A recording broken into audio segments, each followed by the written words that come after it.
This April, the direct primary care community takes center stage in Music City. Hint Summit is coming to Nashville, Tennessee, April 8th through 11th, 2026.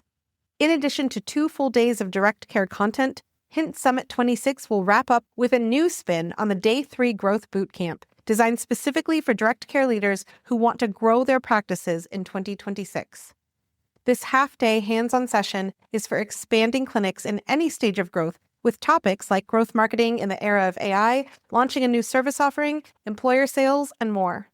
Tickets are available now at summit.hint.com. Use promo code My DPC Story, all one word, for $50 off your clinician ticket through December 31st, and help us turn up the volume on direct care in Music City. Dr. Stephanie Lucero is an absolute pioneer in New Mexico. She opened northern New Mexico's first direct primary care, and I'm so excited to talk with her because, I'm a California native, born and raised in Sacramento, moved to rural Northern California. Dr. Lucero is a Puh-Wah-Kee Valley native, and also she did undergrad with her biology bachelor's degree in New Mexico, med school in New Mexico, residency in New Mexico. So she is bringing New Mexico to the podcast. Thank you so much, Dr. Lucero, for joining today. Thank you. I'm so excited to be here. So I was so excited when we connected to have representation from New Mexico on the podcast. I've been to Albuquerque a couple times since starting this podcast, and every time I'm like, DPC doctors in New Mexico. And I'm like, oh my gosh, so it was so wonderful to connect because you are in a place where, unlike other cities in the country, there's not multiple DPCs to choose from, within a 10-block radius. So because you've grown up in your community, you are of your community that you are practicing DPC in, but I'm guessing that you've seen a lot of stuff growing up as well as going to school in the fee-for-service world in New Mexico. Yeah. So I would just say growing up around here, I was lucky enough that we did have sort of a home doc, if you will. There was a doctor that lived in the neighborhood who I saw a couple times as my pediatrician, and she also worked with the schools to make sure that we got vaccines at school. And for whatever reason, that really stuck with me. And I just always liked this idea. I knew that she would go to people's houses and stuff. And again, a female doctor. This would have been in the mid-'80s. Yeah, I don't know. It just stuck out to me. And then just in general, growing up in a rural place, we were always playing in arroyos, which is also known as a small river for those of you that don't know, or a creek. And I was just always really into nature stuff. And I just really was into medicine. So I kind of knew from the get-go that was something that I wanted to do. And then getting into medical school and all that, it was I want to be... This is really true. I have anxiety about things. And so I always wanted to be prepared. And I was like, oh my gosh, I don't want to be the person on a plane when someone has a medical episode and they're like, is there a doctor on the plane? And then it's, oh yeah, hi, here. But I'm a neuro-ophthalmologist, or whatever, for some specialty that just not the person who kind of knows how to maybe manage all the things. And so I kind of always had this place in my heart of being that rural family doctor because I had something similar when I was growing up. And so family medicine was just sort of the obvious for me. And then I did a residency program that was very rural focused and very sort of self-motivated. I'm a pretty self-motivated person. I'm not a fan of people telling me what to do. No, that's common across the doctor world. So yeah, so that's why I did a local residency. And yeah, I am literally sitting in my office right now, which is not even maybe a half a mile, if even, from where I grew up. Yeah. So, and a lot of my patients are people that I knew growing up, and they know me and they know my family. And a big part of why too, I did work for a fee-for-service local corporation that was still in my hometown. But the writing's on the wall. I think we all see it as physicians, how you're not providing what you could, and people aren't getting out of it what they could. And I really liked doing home visits and stuff like that. And so when I sort of got burnt out, I was looking for options, and this would have been in 2018, and DPC was sort of big maybe in Texas, and I know Kansas, obviously, as we know, and some other places, but it was not something anyone had heard of here. And they all kind of thought I was insane, but did it anyway. And all of your patients and, yourself, absolutely, but are grateful that you did this. So I want to delve into this idea, though, that you are like, I love this because you're an autonomous family doctor. And I completely get that, because when you need to do what you need to do to take care of your patients, it's really a drag when someone's, oh, no, you don't have the time to do that, or et cetera, BS that actually is not correct. So Right. tell us about what was contributing to your burnout, because burnout is experienced differently by different people. The level at which burnout is allowed to continue before we say, peace out, man, I'm done, is different. So what was it like for you, because you were in a fee-for-service model in New Mexico amongst your community that you remain in today under DPC now? Yeah, I mean, this is maybe a not so great metaphor to use, but I always tell people working in a fee-for-service corporate sort of environment, it was like being in an abusive relationship. I was getting sick of making money for other people. I was the one doing the work and everyone else was getting paid for it. The whole burnout thing, it's, well, you're just burnt out. And it's, no, but you're making me burnt out. I'm burnt out because of the system that you built. And I would say a lot of the burnout, it's just like, it's not even really how many patients you see. It's how ineffective you're being in seeing that many patients. And so at some point, you just feel like you're on an assembly line. And now, having done DPC, I think most DPC docs can clearly say that knowing their patients and knowing their family and knowing their circumstance is the biggest part of why they have the health outcomes that they do. Hands down. I mean, it leaches into the quality of care, the meaningfulness of care, the compliance of care, the word of mouth of your care. I mean, it's literally leaching into everything because it's foundationally built on a relationship. Yeah. So when you talk about that you are like half a mile or from where you grew up, I would love if you could just also lay the ground for us in terms of what does healthcare access look like in New Mexico in general, especially because you're in a bigger city compared to some of the more rural areas of New Mexico. But in general, New Mexico is what we would consider a rural state. Yeah. So I am about 20 minutes outside of Santa Fe. I guess per taxes, we're not considered rural anymore, but a lot of people, I mean, like Starlink was like a game changer for us out here. Like we still had literally a couple of years ago, like dial up at 1.5 megabytes per second. So it's still pretty rural here. And in general, people say we're about 30 years behind in school, in technology, in all of the things. It's very hard to get doctors to come to New Mexico. Our malpractice laws are not the greatest. Our caps on malpractice payouts are not the greatest. There's a lot of fights going on between that. Also, I just think I've seen them try to recruit younger doctors out of residency. And quite frankly, if they don't have a tie to New Mexico, there's really not a reason to come here. We're lowest in education. We're lowest. I mean, we're kind of lowest in everything. We're low in all the good things and we're high in all the bad things. So it's hard to get people to come here. And most of the people have some sort of tie, and that's why they come here. But access is pretty terrible because just there's a shortage. There's just an absolute shortage. Yeah, it's just bad. And what about for specialty care? I'm in rural America. We're an hour and a half from the nearest Trauma 2 center, a NICU, 45 minutes. If you choose the wrong direction, you might go to a hospital where there's no peds on call or OB on call. Yeah. I mean, it's so... I completely empathize with what you're saying.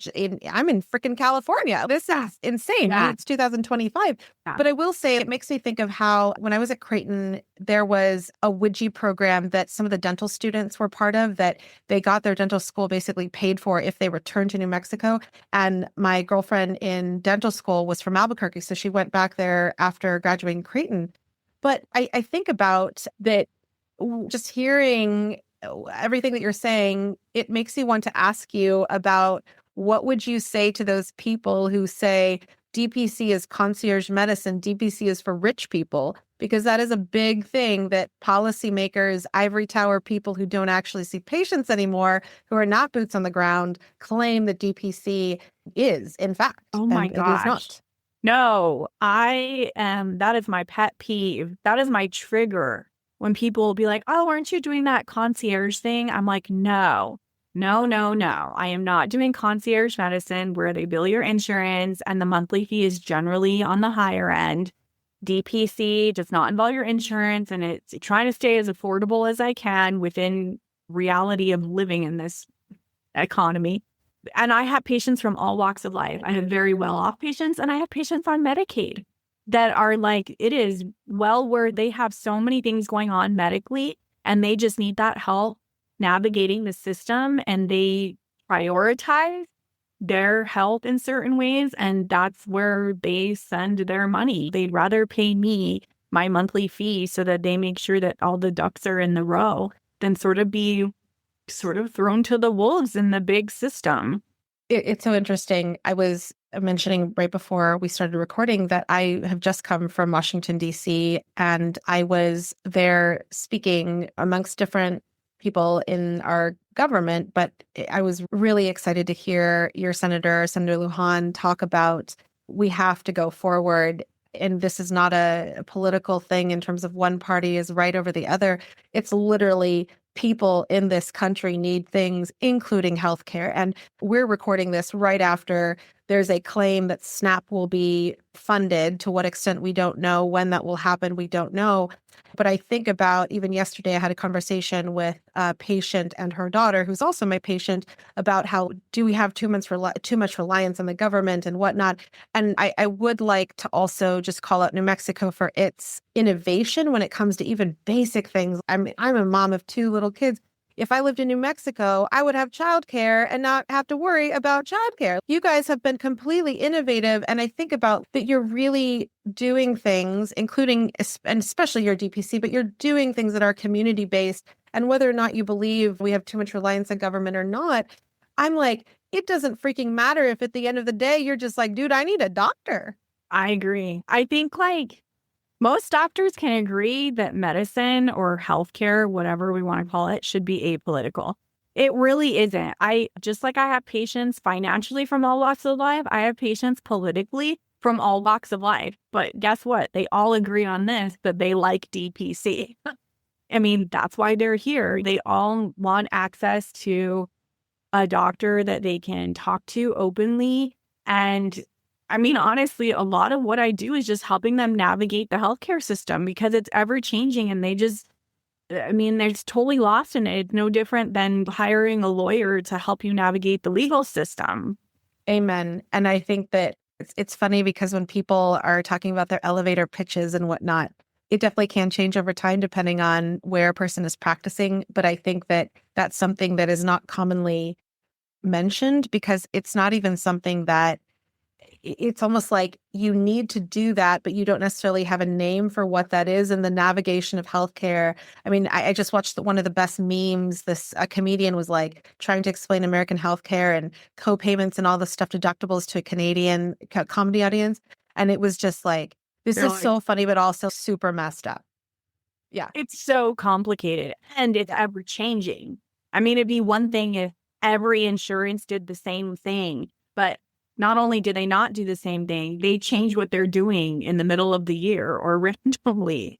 Or now your employer doesn't contract with this pharmacy program anymore. So the place where you got all your medications, now you can't get it there anymore. And it's all unnecessary. And I hate to throw a big chunk of people under the bus. But, as we say in direct primary care, it's just, unfortunately, it's getting rid of all the red tape and all the people who supply that red tape.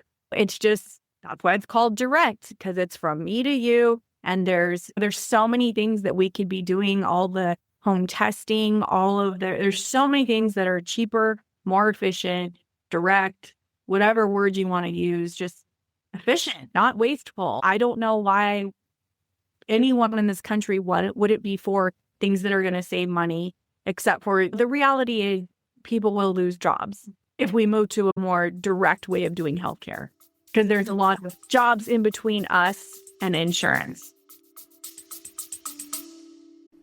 Stay with us. We'll be right back. This is Jacqueline Harris, physician owner of Desert Direct Primary Care. My family has health insurance through the small business that my husband owns. He pays a small fortune for this insurance, though, so we are always eager to learn better ways to give his employees and their families access to great medical care. Hi, this is Dr. Joanne Beltry from Wander Care Pediatrics. I just opened last month and I'm busy trying to recruit patients, but I'm very fortunate that my husband works for our state university, and so we have very good health insurance through him. Before I left my urgent care practice, I was able to transfer over other benefits like my 401k and life insurance into a private benefit fund. So I was able to make a clean break with my salaried practice and have my benefits in other ways. So what do you do for your family's health coverage? If you've ever wondered how other DPC doctors handle insurance or health shares, check out the latest issue of the toolkit from My DPC Story at mydpcstory.com/magazine. I was just listening to an episode of The Daily where they were talking about how Amazon has reduced their workforce. The person was interviewing it sounds like the plant manager maybe in Louisiana, where they've replaced a massive amount of the workforce with robots. So I think that changes are coming, absolutely. But I also thought during that episode when I was listening that I was an anthro major for my BS in undergrad, and it's like people evolutionarily want connection. And so it's so interesting that as AI is going to do what it's going to do, technology is going to do what it's going to do, I do not think that we will ever be in the wrong of wanting to connect with humans, especially over their healthcare. For sure. So, let me ask you here, because you were born and raised in New Mexico, you went all the way through residency in New Mexico, and then you worked for fee-for-service. As you talk about malpractice issues, did you have any non-compete issues in opening your practice? Would love to hear. Yeah, I did. So my non-compete was essentially that I could not work for a facility that had radiology services for a year after I quit within the county. And our county it's Santa Fe County. So it's sort of all of the hospitals and urgent cares and whatever in Santa Fe, or even a clinic. If they had an x-ray machine, I couldn't work there. So yeah, I mean, that's pretty ridiculous in an underserved state. It's pretty self-explanatory. I don't even know why they exist. It's really just a deterrent, if anything, but it is what it is, or it was what it was. Amen. And I will say that this is exactly why I was even in DC to talk about what we need as small businesses, because we are small businesses at the end of the day. And when it comes to restrictive clauses like this, I mean, and you called the kettle black right there. You're in freaking New Mexico. Yes, let's add restrictions for people to access their doctor. Lovely, best idea ever. Yeah. So it's ridiculous. But when now it's not 2018 any longer, it's 2025. And I'm wondering if you could talk to us about the opening of your practice. And definitely it's a little bit different from in your story compared to someone who did not practice or did not grow up nor train in the place where they're practicing now. But what was it like for you to start talking to people about this thing called direct primary care? Yeah. So the good thing about being from here is that I know that this place is a very small town and very word of mouth.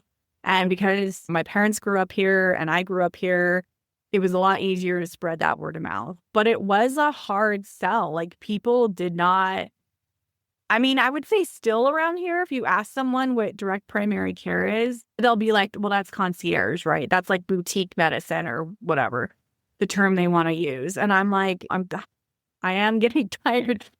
I kind of want DPC to sort of hit the zeitgeist a little bit more around here so that we all kind of don't have to explain it anymore. And then so maybe it would explode. But essentially, I just told people, yeah, there's this thing and they were like, well, why would I pay a monthly fee? That makes no sense. Why would I do that? I only go to the doctor twice a year. And I'm like, I tell people all the time, you're not paying for the medicine. You're paying for the convenience, the trust, and the relationship. If those things matter to you, even if you see me once a year for your annual physical and I never speak to you again, that is going to be worth its weight in gold. That physical is going to be very thorough. We're going to answer all your questions. We're going to take our time. And guess what? If you leave and then you think of something, you're not going to have to call back and go through some phone tree to communicate back to me, or a portal message that's going to go to my MA or whatever. You're just going to send me a message and be like, hey, I forgot to ask you this. And then guess what? I'm going to answer, not some third party, not some AI. And then sort of like all of those DPC stories in a way, once I got a few patients on board, then they sort of saw what it was, and then they started selling it themselves to other people. So then it was sort of like like-minded people were telling like-minded people were telling like-minded people. And now pretty much everyone on my wait list is someone who was referred by a current patient or heard about it somewhere like that. Yeah. And again, just like dotting that I, crossing that T, like absolutely what you're delivering is what people want. Like it is in any geographic region in this country, this is exactly what people want and deserve. Right. I was going to say right now, a lot of people, they don't know what they don't know. They don't know that they want it because they don't even know it exists. But I guarantee if they experienced it, they would never want to go back. I mean, all of my patients are constantly like, when they have to go see a specialist in sort of the regular system, if you will, most of them come back and are like, oh my God, I forgot what it was like to have to go and wait in a waiting room and fill out the paperwork and give them your insurance card and all the things that come with it. And I'm like, I know. Sometimes I have to access it too. And I'm just sitting there. Absolutely. And here I think about the value that DPC brings. And yes, convenience, absolutely. But I'm wondering if you can talk to us about even, what is the word, even just sound bites or feedback that you've heard about how your clinic and how you as a physician who has a relationship with your patients has completely transformed their access or their quality of healthcare access. Because in a world where people are about to lose their insurance plan, their insurance through their employer, the list is endless as to how healthcare is changing, especially in this season. I wonder what your patients are saying about your practice, that it's only because you're there that they're able to get X, Y, or Z. Oh, for sure. I mean, again, it just goes back to navigating. So I would say it's navigating the system, and it's the efficiency and speed at which they can get in to see me, right? So they have a problem. They let me know. I get them in. We figure it out. And then it's navigate the system. Maybe they need to go see a specialist. The time that it takes me to sort of complete that circle of initial diagnosis to them getting to the point where they need to be is pretty fast compared to, I mean, well, also I would say a lot of patients didn't understand in the fee-based system. I'd be like, okay, your blood counts are abnormal. We need to get more blood tests, and then I need to refer you to a hematologist.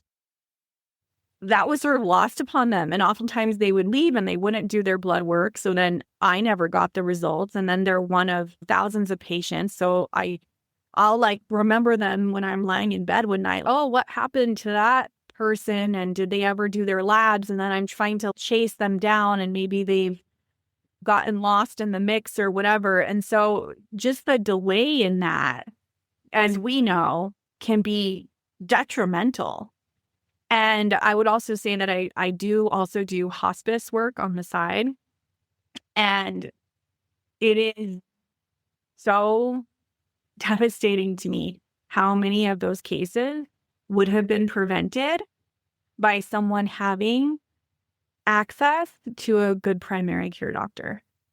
Like it is, I mean, there are things that people are dying from in this country that no one should be dying from. Super preventable. But it's just, a lot of it is like people just not going to the doctor, and I don't blame them. There's so many people out there that just the fear of the system, they don't understand it. They don't want to hear the diagnosis. Yeah. Stay with us. We'll be right back. Coming up November 25th at 12 p.m. Pacific, join My DPC Story and the DPC Coalition for a live Q&A on the Big Beautiful Bill, Direct Primary Care, and HSAs. We'll break down what this landmark legislation and H.R. 1 mean for the future of DPC, and you'll have a chance to ask your questions directly to those helping drive change in Washington, D.C. So don't miss out. Register today at dpcare.org. That's dpcare.org.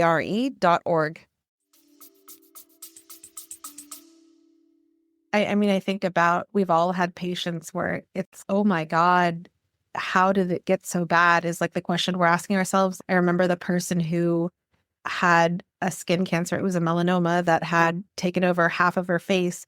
And I was with an ENT surgeon, and we were trying to dissect a portion of her ear, and the ear just sloughed off. I mean, it was so diseased. The tissue was so diseased.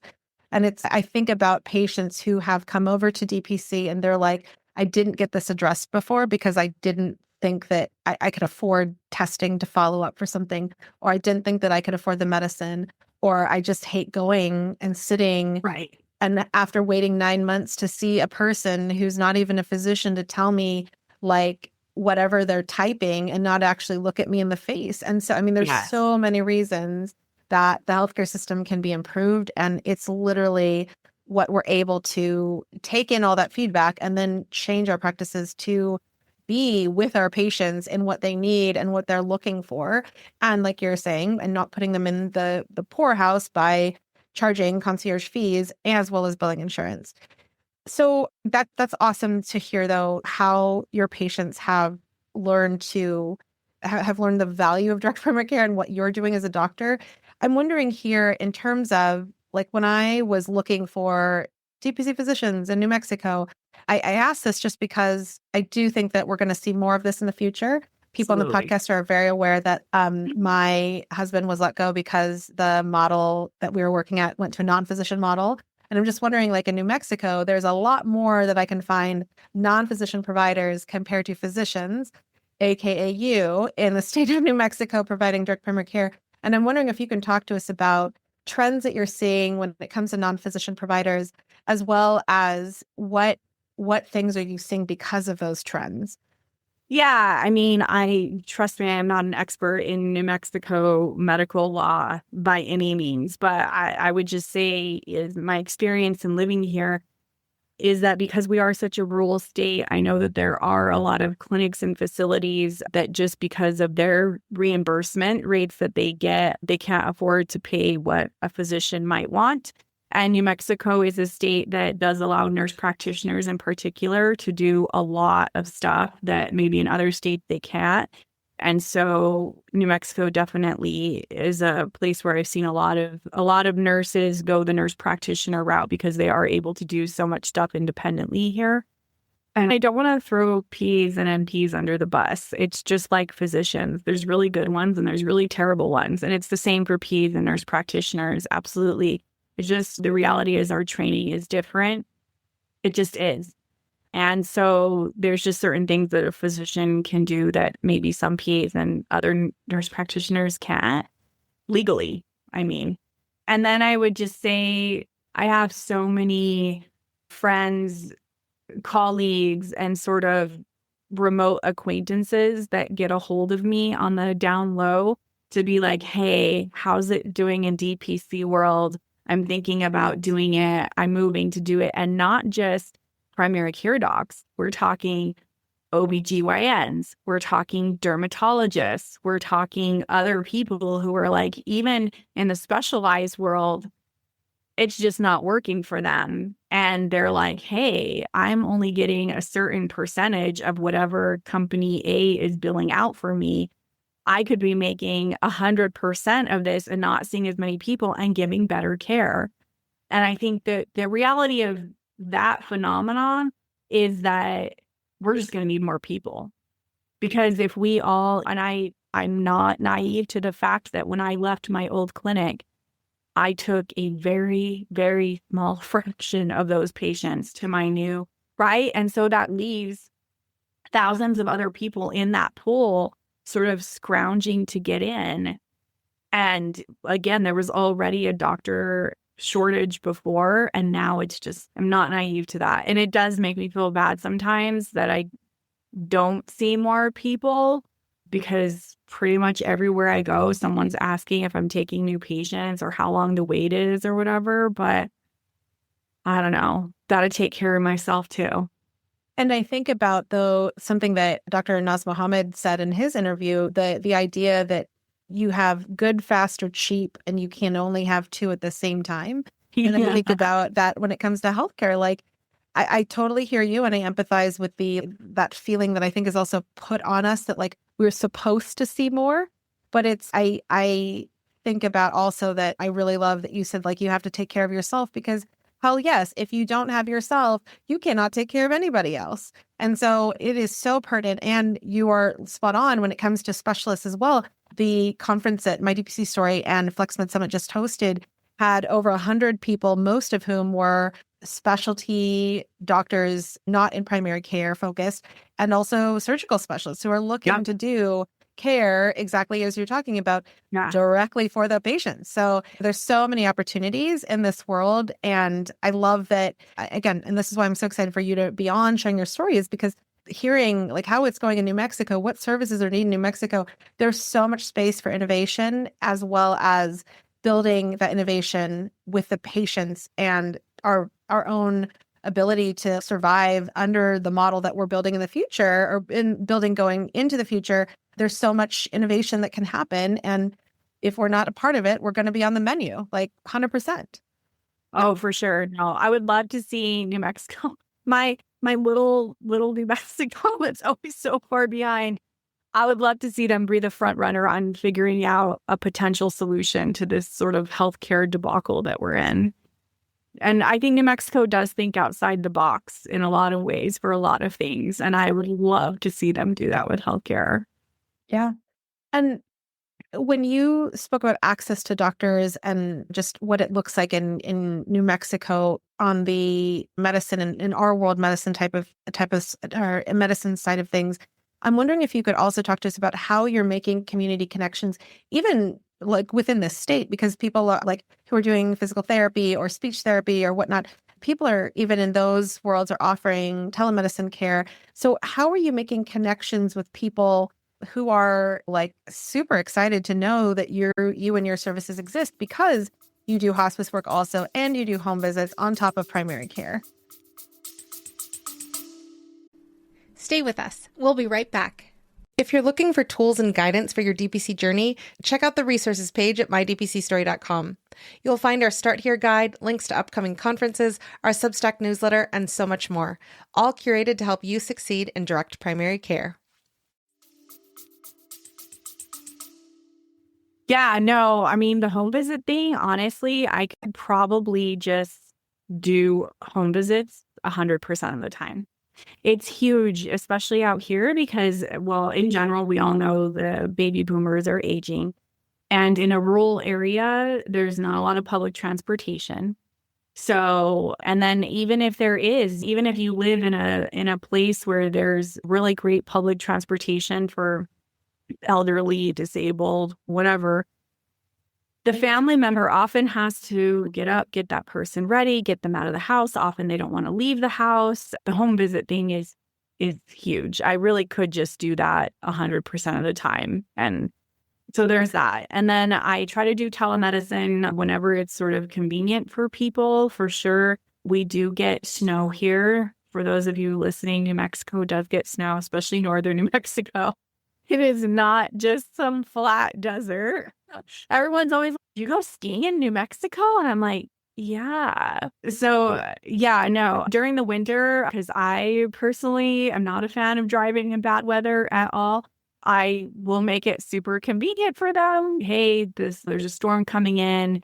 If it snows real bad tomorrow, we'll just move to telemedicine, and then you can come in later for the exam portion. I still need to listen to your lungs or to your blood pressure or whatever, but we can still chat and then you can drop by whatever and do this. And then I'm trying to be involved as much as I can being from this community. It's always weighing that thing of my gut is to be very involved, and I am constantly having to draw myself back to protect myself a little bit.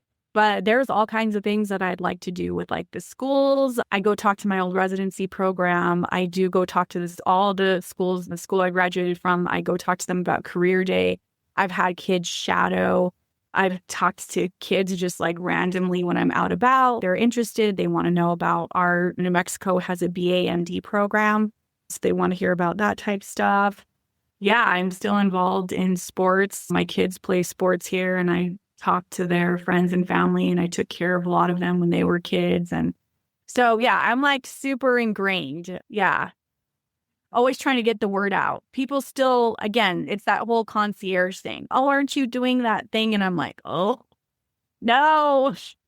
Well, I hope that especially the people who you are exposing to DPC will also share the story with people, and even just this interview will spread the word that is a myth, that Yes. concierge medicine. Yeah. Yeah. And what about like with members of a patient's healthcare team, like the physical therapist, or like people who might also do cash pay services, chiropractic work, acupuncture. How are you building your network so that you're also finding trusted people that your patients can see? Yeah. So good and bad thing about living here is there's not a lot of options, right? And I am also a patient. So I definitely make it known. Sometimes I won't. I generally go into something not telling them that I'm a physician because I kind of want to see what it's like. And then, like, I will tell you right now, I have an acupuncturist who's worked on me and my husband and my mother-in-law and my father-in-law. And I sent so many patients to her because I've experienced her myself, and she's awesome. I have some occupational therapists that I send people to. I have some physical therapists. And I think it's because I had that relationship with that OT, PT, whatever they are, and they know me sort of like a little bit more on a personal level. There is that connection there. And I don't really think that it's not like we do favors for each other, but there's something about, it's networking. It's plain and simple networking. It's good old fashioned networking. It's just so-and-so went to this college and so-and-so's, whatever is on the board and whatever. It's networking. And it's the same thing in medicine. You just sort of build that network of sort of those other providers. And then it helps because then my patients know that I trust this person and I go to them too. And I would say the opposite is true as well. When they go and they have a bad experience, and I'll give people the benefit of the doubt and I'll still send referrals to them. But if I get enough bad, I constantly ask my patients for feedback, like, how was it? And if they're like, oh, I didn't like this, I didn't like that, their bedside manner, they didn't answer my questions, I'm like, okay, not going to that person no more. Totally. Because it's just medicine or restaurant recommendations, whatever. It's like it's part of the trust that they have in you as Absolutely. the recommender. Yeah. Yeah. We talk about that too, like in the world, imagine a world where, your doctor, it's sort of like a hair salon, right? You go to the hair salon, you get a bad haircut, you leave a bad review, right? But maybe 5,000 people go to that hair salon and that was the one bad review out of the 5,000. Well, we don't really have that for doctor's offices, and there's so many other variables that how they were scheduled. Was it AI scheduling it? Was it scheduling online? Was the MA rude? Was the MA nice? Was the doctor rude, or was the doctor amazing? There's no way to measure, and people just don't really have a choice because they don't even really know what they're choosing.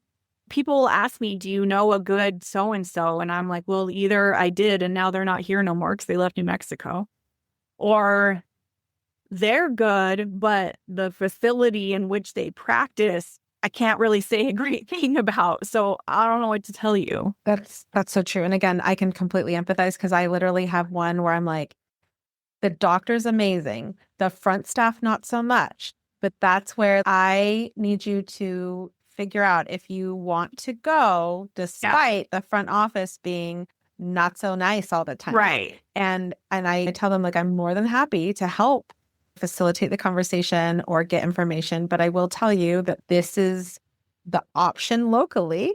And if you'd like someone not locally, we're talking 2 hours probably to drive to see someone if they have openings. Yeah. No, I sort of like plant that seed for them. I'm like, okay, I'm going to send you to this person because they are the best person for this problem that you have. But forewarning, they're not warm and fuzzy. Their front desk is not going to be warm and fuzzy.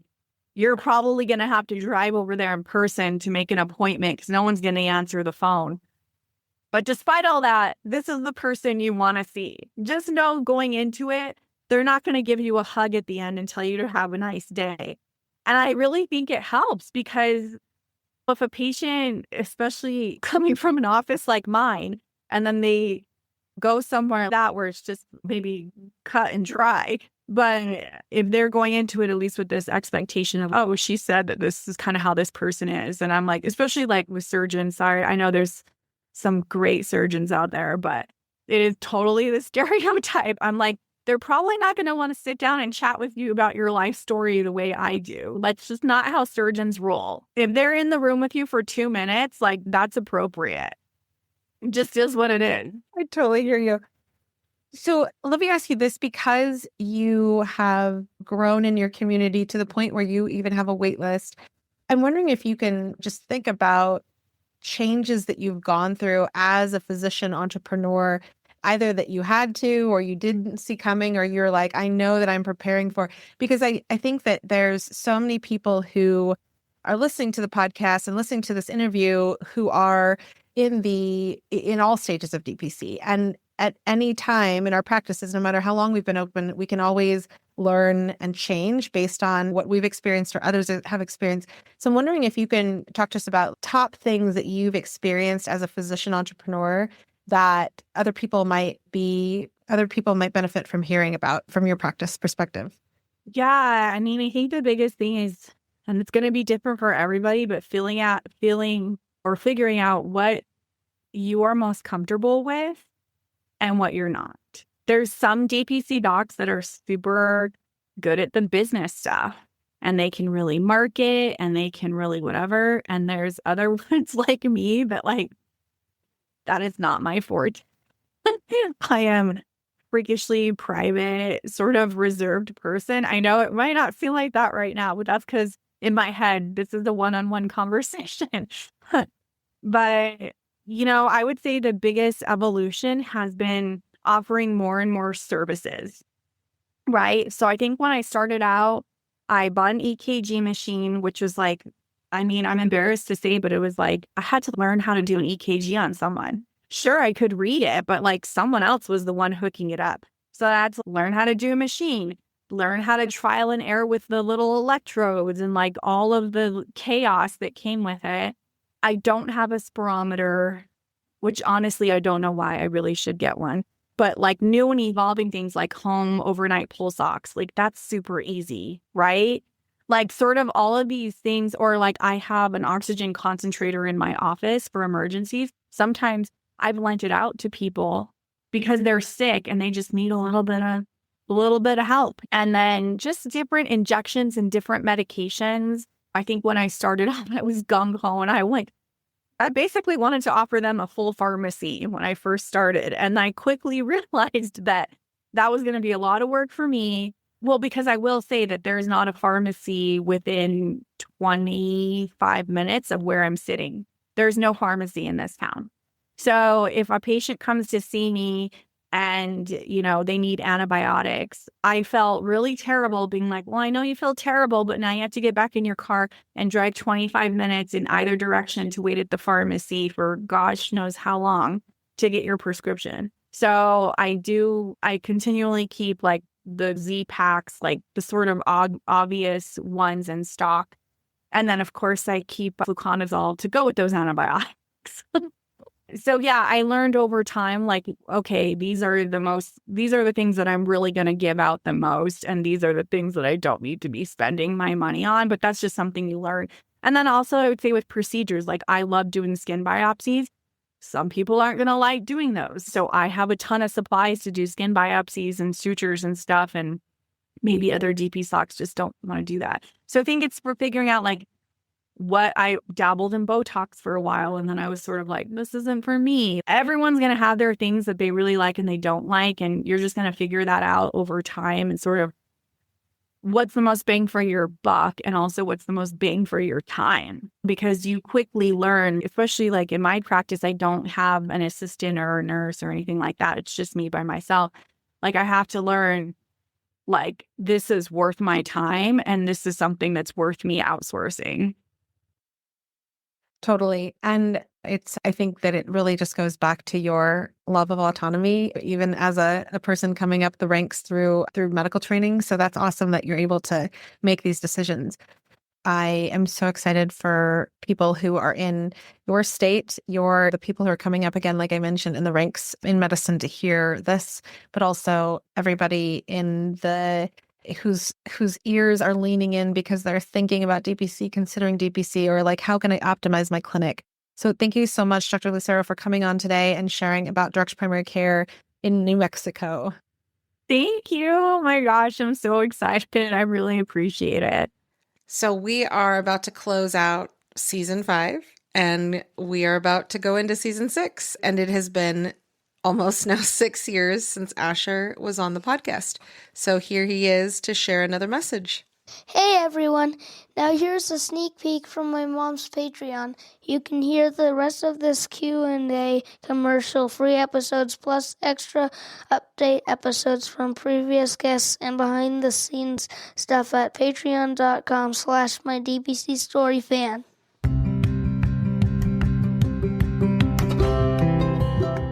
Thank you, Patreon members, for supporting the work the podcast is doing.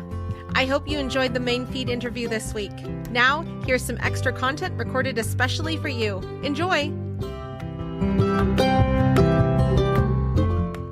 Mentioning that New Mexico has childcare provided to its citizens, I'm just wondering about if you can talk to us about any grants or subsidies that people access through. This is a little bit off the entrepreneurship boat, but just the idea that as you were talking, I was thinking about how one of the things I mentioned in DC was like, for small businesses, tariffs are a freaking killer, because it's like, are we going to have tariffs on our generic meds and not have as easy a time getting our Z packs and stuff that are like less than $5 for a whole packet that absolutely you can handle in your clinic for those of us who can self-dispense. And I think about even just the cost of medical tools. Like I've had to ask people, like, can I crowdsource a box of just disposable speculums? And then I ended up buying a autoclavable one because I was like, I don't know if I have to buy zombie apocalypse levels of things, or are we going to be able to afford things in the future? And that said, I said to staffers, I was telling them about how, like, where we are in rural California, I got a grant during the pandemic for $10,000. And it allowed me to get a VFC compliant fridge, freezer, and transport. Oh, nice. Yeah. But then when I said that, the conversation was from their side, oh, we don't believe in grants and subsidies. And I'm just like,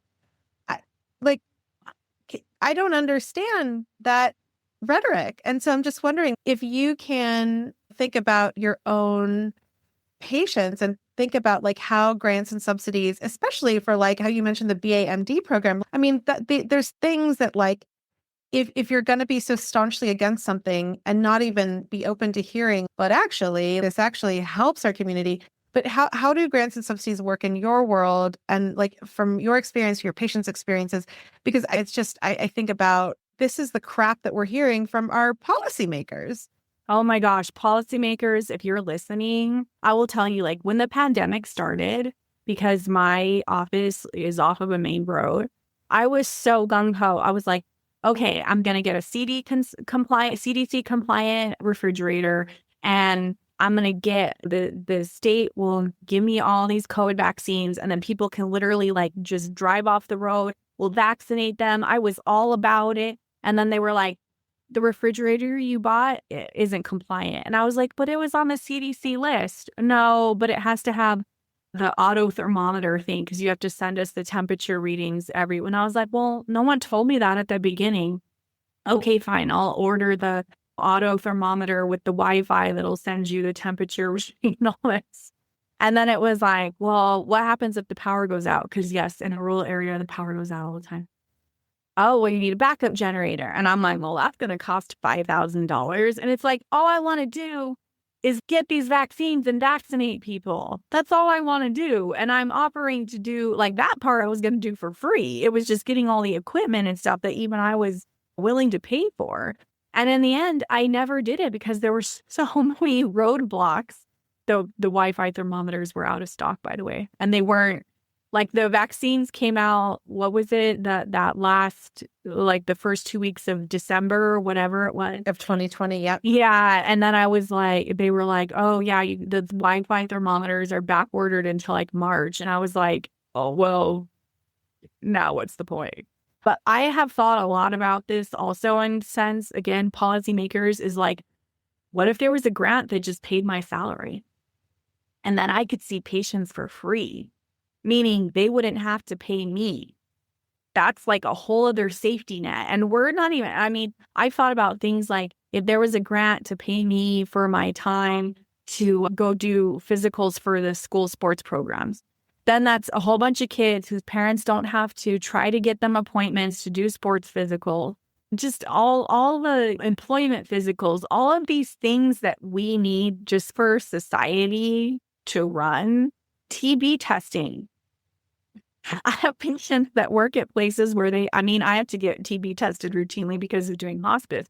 But anyone who works in healthcare facilities, whatever, they have to constantly be TB tested. It's really hard to find a place to do TB testing. That in itself could be a grant. Like you just give someone money to buy the tuberculin so that they can do TB testing on people. There's just so many simple things that we could be doing. And it's just insane to me that they would be like, we don't believe in grants. And I'm like, and it is I'm not a nonprofit.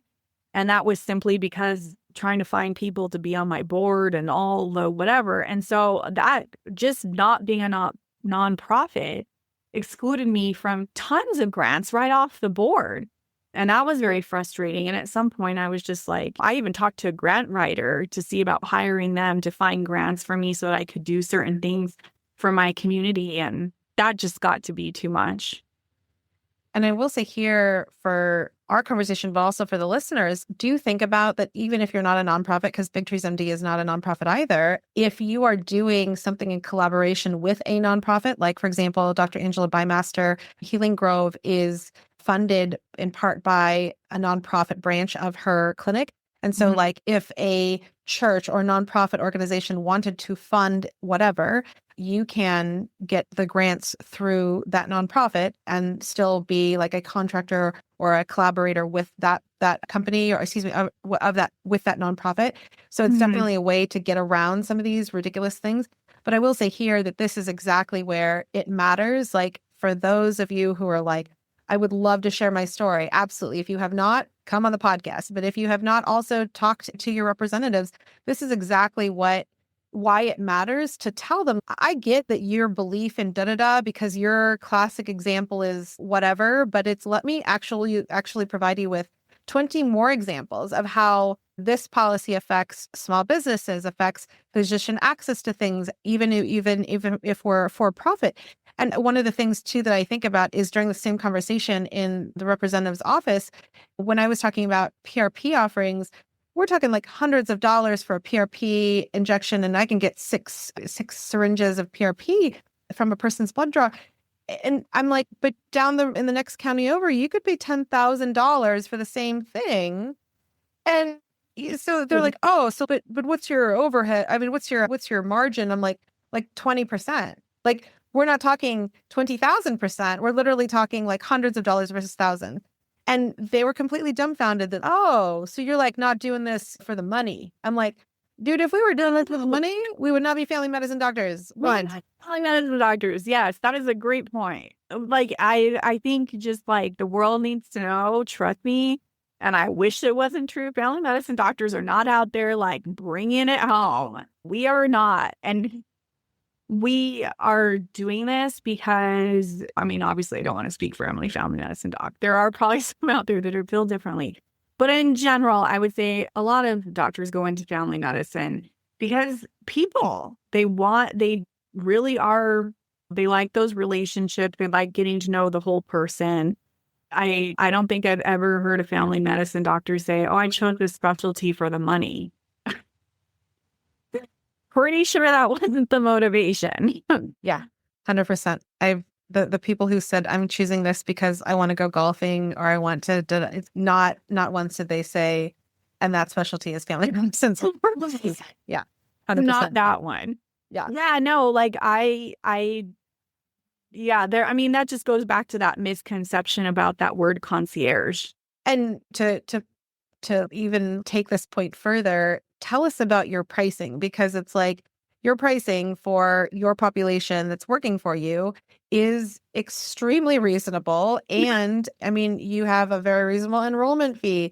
You have a very reasonable option for home visits if they're within your service area. And if they're not, it's still not going to put them in the bankruptcy arena. So tell us about your pricing and how you came up with it and how it's working for you.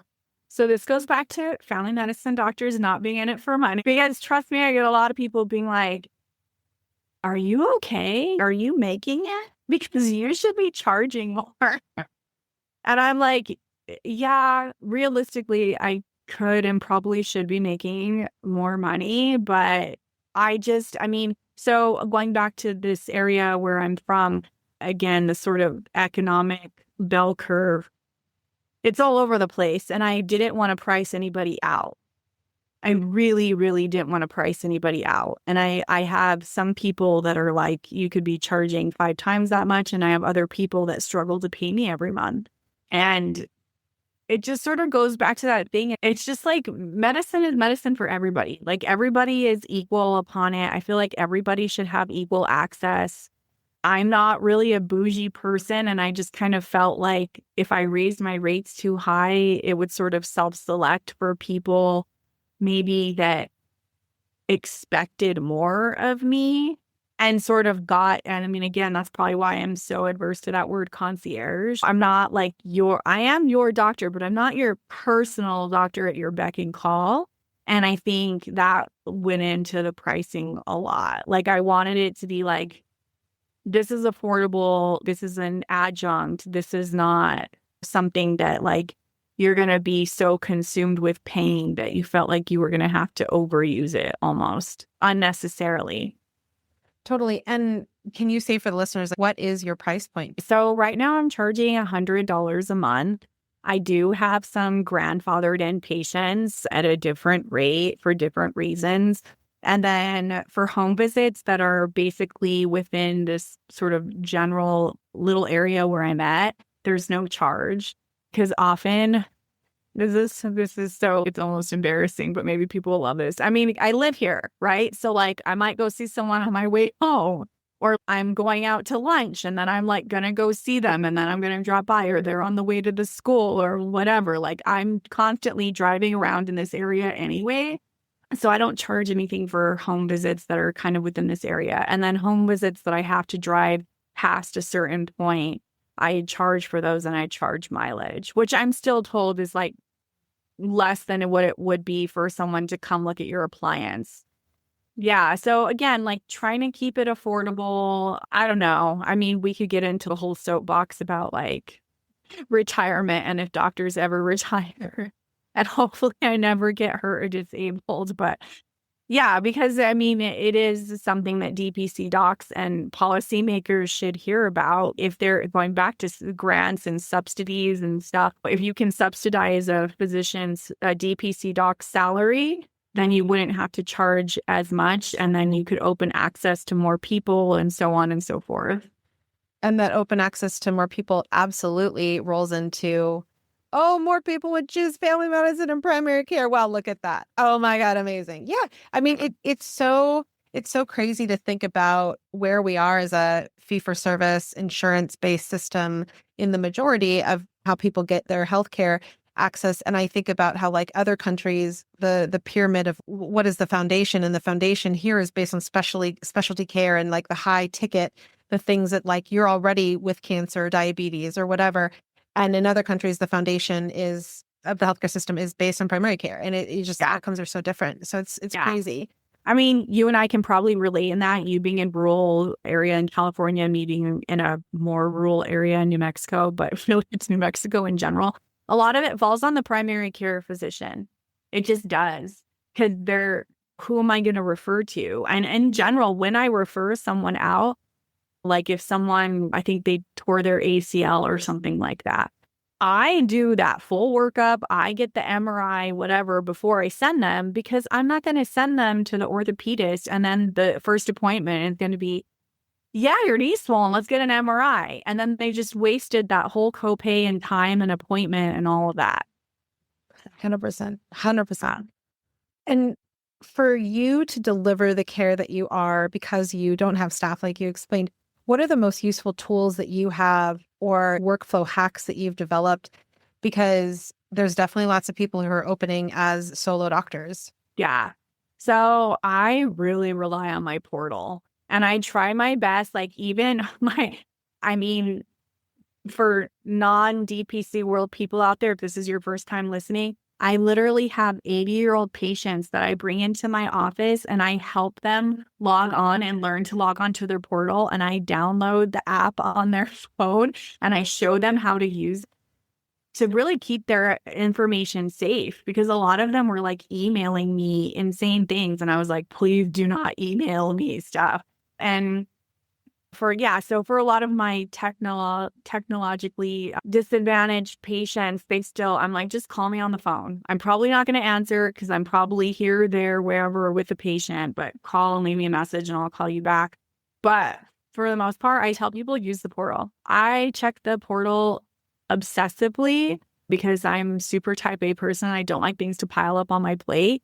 And I really do try to get back to people. Like, I tell people up to 48 business hours, and that's mostly because if I have a day where I have patients all day long, it's really hard for me to sort of look and give thoughtful responses back, because I really want to give thoughtful responses back. But generally, I get back to most people same day. Or if I'm just sitting here in the office, someone will write something, it'll pop up and I'll write back to them right away. So I generally, I like to keep my plate as clean as possible. I don't like things to build up. I like to get people their results back right away, and it goes back to what we were saying about efficiency and getting things done. I'll literally see someone on a Tuesday like today, and then they'll go get an x-ray in the afternoon. I'll get the x-ray results back that afternoon, and I'm calling them by the end of the day saying, this is what it is and this is what we need to do. Mind-blowing. And it's so sad that this crap is mind-blowing, because it's literally, if the system is working well and we're literally working for our patients, I mean, we are behooved to do these things. And you're still not, I will get back to you within 24 hours. I mean, 48 business hours, totally reasonable. And also not heard of in most clinics to even get a call back. I know. And I think it just introduces that, as we say, all the people in between the patient and the doctor. If you're playing, we all know the game of telephone, right? And so if you're not directly having that conversation, and I don't need to go look at my patient's chart. Like, they can call me and I know exactly what's going on. And there's not that 20 levels of the game of telephone that by the end, the message gets totally messed up. And quite frankly, in our work, that's dangerous. Absolutely. And I think about your comment about how so many people in hospice who you've seen have pathologies that have totally could have gone a different way had they had access. And I think that danger is very, very apparent in the healthcare system when insurance codes are involved, and denial of denial of access to healthcare is like the top decision maker. I mean, I was going to say, I would say to our policymakers, I don't even know why we're talking about, it's like right now we're just scratching the surface of putting a Band-Aid on a giant problem. We have the technology and the ability to do purely preventative medicine, longevity and preventative medicine. We have that technology. We have genetic testing. We have full body MRI. We have all the tools at our disposal. And we're still doing this sort of reactive, not preventative medicine.